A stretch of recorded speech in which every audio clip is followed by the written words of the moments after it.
ይኸውልህ ይሄ ዓለም የምትኖርበት ዓለም ወደድክም ጠላህም ኢንፍሉዌንስ የተደረገው በብርሃኑ አይደለም። አንድ ሰው ብርሃን መንግስት ውስጥ ሆኖ የጨለማው ጥላና ካራክተር ለምን ይሰራበታል? ወይ ለምን ዳግም የተወለደ ሰው ላይ አጋንንት ይገባበታል? ብርሃን የበራለት ሰው ለምንድን ነው በአጋንንት የሚታሰረው? ከአጋንንት ጋር መኖር የሚፈልግ ሰው አለ? ህይወቱ እንዲታሰር የሚፈልግ ሰው አለ? በድህነት በበሽታ መማቀቅ የሚፈልግ ሰው አለ?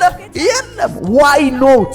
ለሰው ሁሉ ባገኘሁት አጋጣሚ ኢየሱስን ምነግረው ከኢየሱስ ውጪ የሆነ ሰው ሁሉ ምን ውስጥ ነው ያለው? ከኢየሱስ ውጪ አትፍራ። አጎት ሊሆን ይችላል፣ መንግስት ሊሆን ይችላል፣ ባለስልጣን ሊሆን ይችላል፣ ሀብታም ሊሆን ይችላል፣ ነጋዴ ሊሆን እመነኝ፣ ምን ውስጥ ነው ያለው? እኔ ብርሃን ዓለም ውስጥ ነው የምኖረው።